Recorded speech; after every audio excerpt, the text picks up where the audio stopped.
দর্শক শুনছিলেন শিরোনাম, চলে যাব মূল সংবাদে। এছাড়াও থাকছে বৃহস্পতিবারে মাই টিভির সাময়িক আয়োজন পাবলিক ভিউ।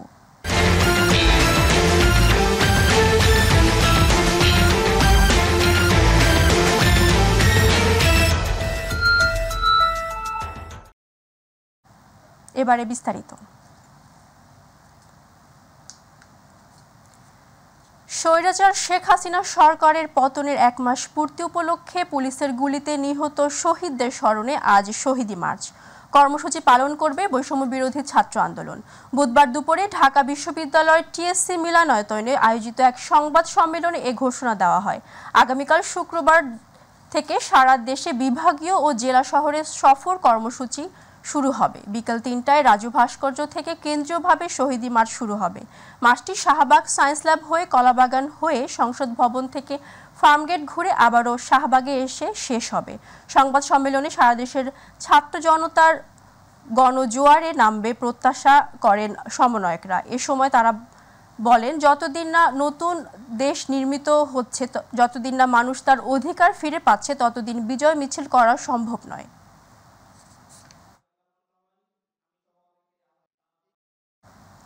ফেনীর মহিপালে বৈষম্য বিরোধী ছাত্র আন্দোলনের কর্মসূচিতে আওয়ামী লীগ নেতাকর্মীদের গুলিতে হত্যাকাণ্ডের ঘটনায় সাবেক প্রধানমন্ত্রী শেখ হাসিনাকে আসামি করে মামলা হয়েছে। মামলায় দলটির সাধারণ সম্পাদক ওবায়দুল কাদের এবং সাবেক স্বরাষ্ট্রমন্ত্রী আসাদুজ্জামান খান কামাল সহ 162 জনের নাম উল্লেখ এবং আরও 400 থেকে 500 জনকে অজ্ঞাত আসামি করা হয়েছে।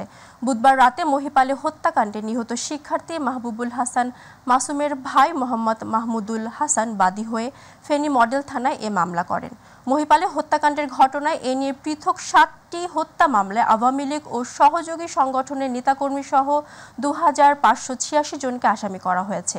গুলিতে নিহত মাসুম সোনাগাজী উপজেলার চরচান্দিয়া এলাকার নোমান হাসানের ছেলে।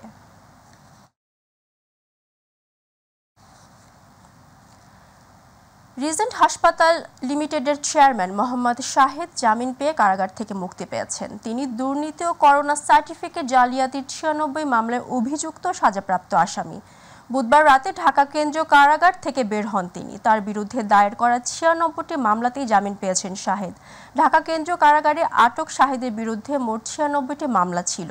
এর মধ্যে 5টি মামলায় তিনি সাজাপ্রাপ্ত আসামি। সবটি মামলাতেই জামিন পাওয়ায় তাকে মুক্তি দেওয়া হয়েছে। আরও জানা যায়, বুধবার সর্বশেষ উত্তরা পশ্চিম থানার একটি অস্ত্র মামলায় শাহেদ জামিন পান। আদেশের কপি কারাগারে এলে তা যাচাই বাছাই শেষে সব গোয়েন্দা সংস্থার অনাপত্তি পাওয়ার পর তাকে কেন্দ্রীয় কারাগার থেকে মুক্তি দেওয়া হয়।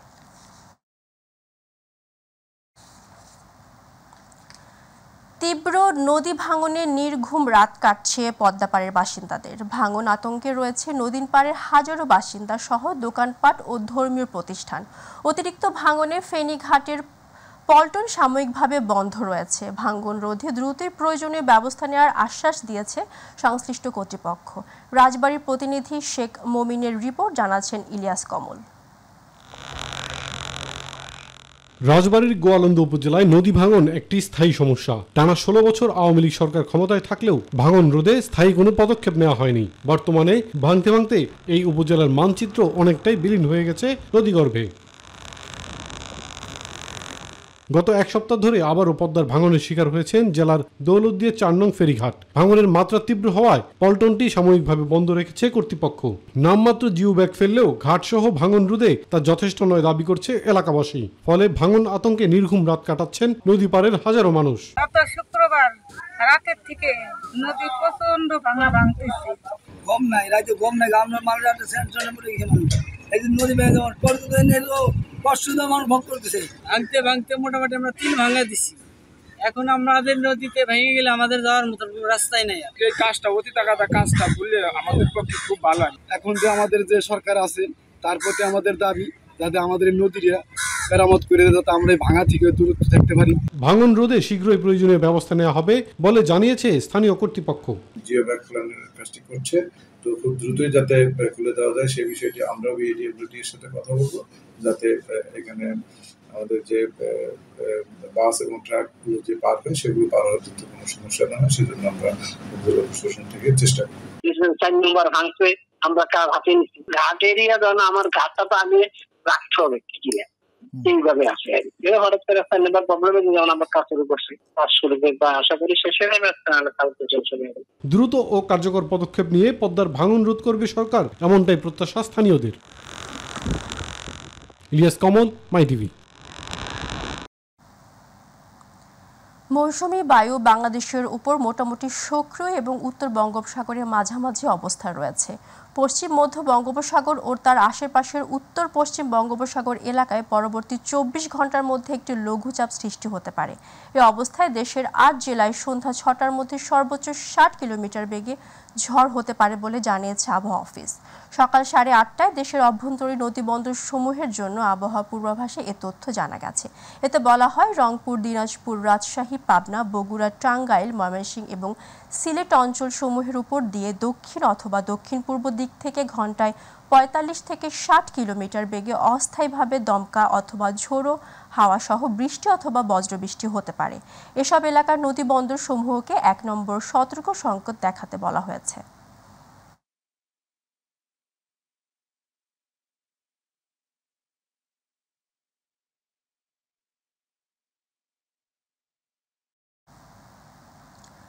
কদিন আগেই ঘরের মাটিতে শ্রীলঙ্কার বিপক্ষে 2-0 টেস্ট সিরিজ হেরেছে বাংলাদেশ। টেস্টে এমন নাজুক অবস্থা দেখে ঘরের মাঠে প্রতিপক্ষ হিসাবে বাংলাদেশকে পেয়ে খানিকটা আনন্দিত হয়েছিল পাকিস্তান। আর সেই পাকিস্তানকে তাদের মাটিতে ধবল ধোলাই করে রীতিমতো লজ্জা ফেলে দিয়েছেন বাংলাদেশ। বিস্তারিত আবু সাইদ অপুর রিপোর্টে।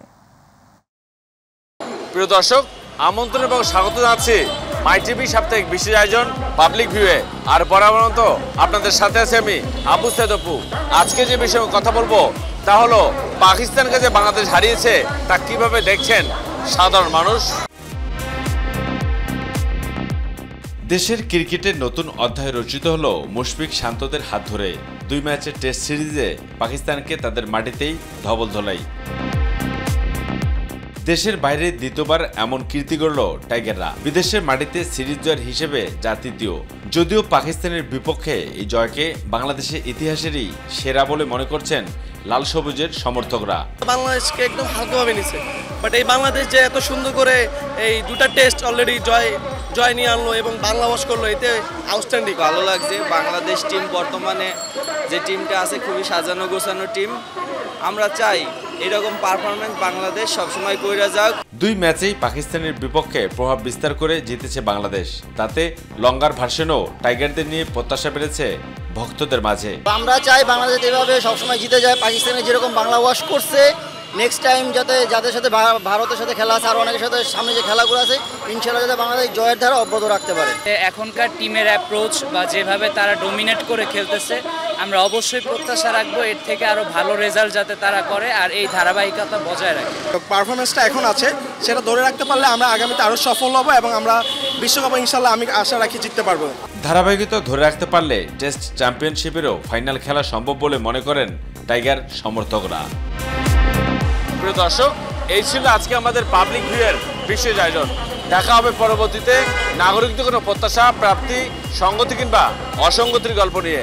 সে অপেক্ষায় ভালো থাকুন, সুস্থ থাকুন আর সব সময় চোখ রাখুন মাই টিভিতে। এবার আমাদের কৃষি।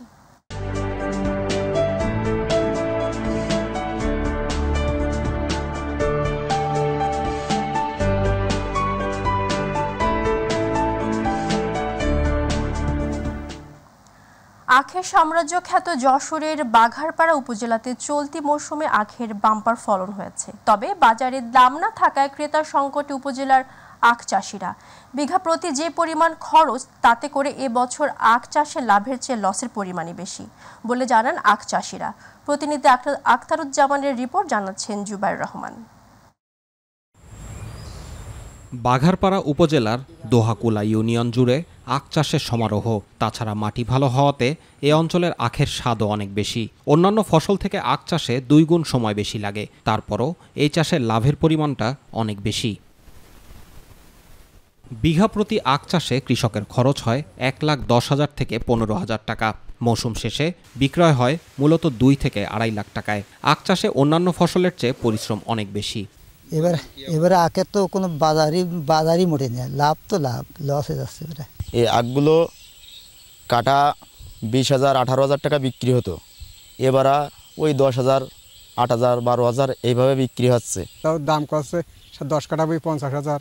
এবার সার মাটি দিয়ে তেল খরচ দিয়ে সব দিয়ে তো জন কৃষি দিয়ে তো বিপদেই আছি। বর্তমান সময়ে কৃষকদের মাঝে দিন দিন আখ চাষের প্রবণতা অনেক বেশি বৃদ্ধি পেয়েছে, কিন্তু চলতি মৌসুমে আখের বাজারে ক্রেতা সংকটের কারণে ক্ষতিগ্রস্ত আখ চাষিরা। শত শত বিঘা জমির আখ বিক্রি করতে না পারায় দিশেহারা হয়ে পড়েছেন চাষিরা। কম কিন্তু খরচ বেশি, সার ওষুধের দাম বেশি, খরচ হচ্ছে বেশি, কিন্তু আখের দাম খুবই কম।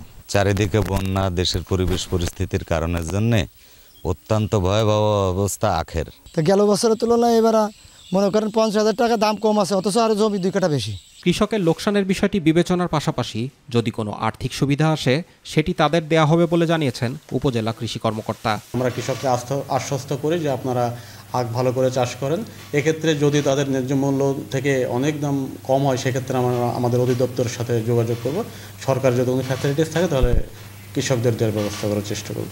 এ অঞ্চলে আখ চাষে কৃষকদের সাফল্য ধরে রাখার জন্য সরকারি পৃষ্ঠপোষকতা ও বাজারের দামের বিষয়টিও নিশ্চিতের দাবি সংশ্লিষ্টদের।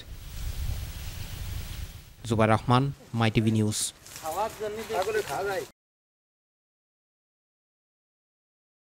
ডাউচা এলাকায় উপস্থিত একটি সিরামিক কারখানার হাজারো শ্রমিক বিক্ষোভ মিছিল করেন বেতন ভাতা বৃদ্ধি ও কারখানার কর্তৃপক্ষ দ্বারা নির্যাতিত বন্ধের দাবিতে। শ্রমিকদের এই বিক্ষোভ মিছিল চলে ঘণ্টাব্যাপী। এ সময় মহাসড়কে যান চলাচল বন্ধ হয়ে যায়, ভোগান্তিতে পড়ে হাজারো যাত্রী। সেনাবাহিনী এসে বিক্ষোভকারী শ্রমিকদের সড়ক থেকে সরিয়ে দিলে যান চলাচল স্বাভাবিক হয়। পরে বিক্ষোভকারী শ্রমিকরা কারখানার মূল ফটকের সামনে এসে বিক্ষোভ মিছিল করেন।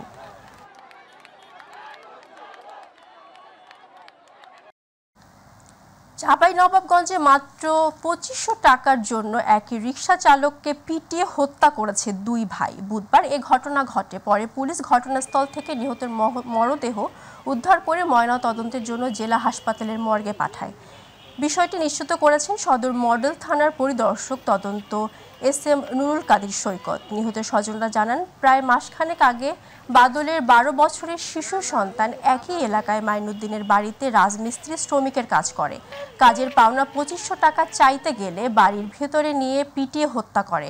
সদর মডেল থানার পরিদর্শক তদন্ত SM নুরুল কাদির সৈকত বলেন, হত্যাকারীকে ধরতে পুলিশ অভিযান চালাচ্ছে। এই ঘটনায় থানায় হত্যা মামলা দায়ের করা হবে।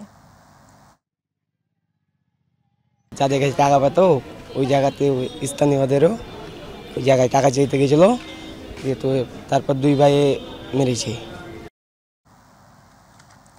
রাজবাড়ীর গোয়ালন্দে আওয়ামী লীগ এবং চিহ্নিত দুর্বৃত্তরা দৌলতদিয়া ঘাট সহ বিভিন্ন হাট বাজারে চাঁদাবাজি, দখলবাজি এবং মাদক সিন্ডিকেটের বিরুদ্ধে প্রতিবাদ ও বিক্ষোভ মিছিল অনুষ্ঠিত হয়েছে।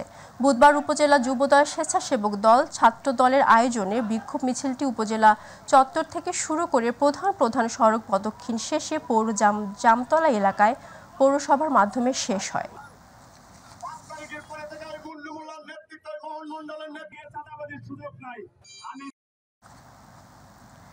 রাজবাড়ীর গোয়ালন্দে উপজেলা পৌর বিএনপির সকল অঙ্গ সংগঠনের আয়োজনে সাংবাদিক সম্মেলন অনুষ্ঠিত হয়েছে। বুধবার প্রেস ক্লাবের সংবাদ সম্মেলনে বক্তব্য রাখেন উপজেলা বিএনপির সাবেক সভাপতি সুলতান নুর ইসলাম মুন্নু। সংবাদ সম্মেলনে শেখ হাসিনা সরকারের পতনের পর থেকে এই উপজেলার বিভিন্ন জ্বালাও পোড়াও এবং দখলের মতো ঘটনা ঘটেছে। কেউ কেউ আওয়ামী লীগ, যুবদল এবং ছাত্রলীগের সন্ত্রাসী মাদক সম্রাটদের আশ্রয় প্রশ্রয় দিচ্ছেন এমন অভিযোগ করেন নেতারা।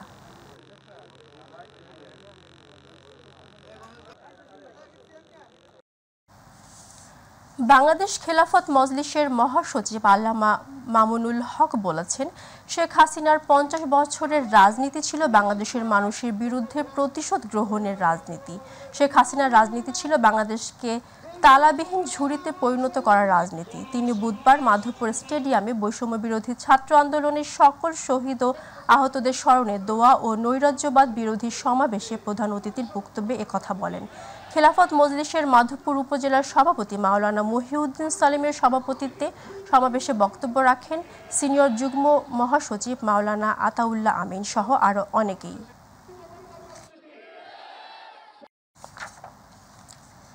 দিনাজপুরের পার্বতীপুরের রেলওয়ে থানার ওসি সাকিউল আজমের বদলিজনিত বিদায় সংবর্ধনা দেওয়া হয়েছে। অফিসার্স ফোর্সের উদ্যোগে গতকাল রাতে থানায় আয়োজন করা হয়। সাব ইন্সপেক্টর খালেদ আনোয়ারের সঞ্চালনায় অনুষ্ঠানে টাউন ফাঁড়ির ইনচার্জ সোয়াইব হোসেন, রেলওয়ে নিরাপত্তা বাহিনীর চিফ ইন্সপেক্টর ফিরোজ আহমেদ সহ সংশ্লিষ্টরা উপস্থিত ছিলেন।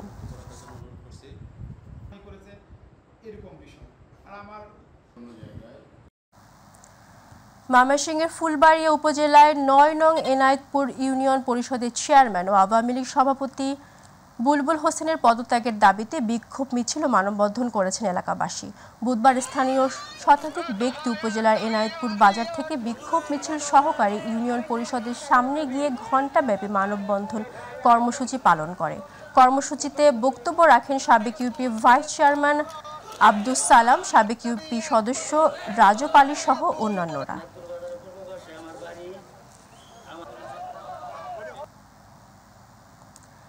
সিলেট জেলা বিএনপির সাবেক স্বাস্থ্য বিষয়ক সম্পাদক আফম কামালের খুনিদের গ্রেফতার ও দৃষ্টান্তমূলক শাস্তির দাবিতে মানববন্ধন কর্মসূচি পালিত হয়েছে। বুধবার তার পরিবার ও সিলেট সদর উপজেলার সর্বস্তরের সাধারণ নাগরিক বৃন্দ বিএনপি অঙ্গ ও সহযোগী সংগঠনের উদ্যোগে নগরীর কোর্ট পয়েন্টে মানববন্ধন কর্মসূচি পালিত হয়। সিলেট মহানগর স্বেচ্ছাসেবক দলের সদস্য সচিব শাকিল মোর্শেদ এর পরিচালনায় এ সময় উপস্থিত ছিলেন সিলেট জেলা বিএনপির উপদেষ্টা আজির উদ্দিন সহ বিএনপি অঙ্গ ও সহযোগী সংগঠনের বিভিন্ন নেতৃবৃন্দ।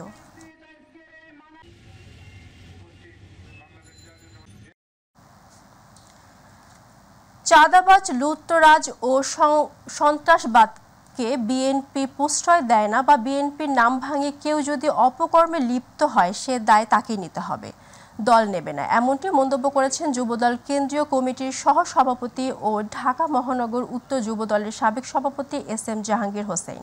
রাজধানী উত্তরায় ৯ নং সেক্টর নিজ বাসভবনে এক সংবাদ সম্মেলনে তিনি এসব কথা বলেন।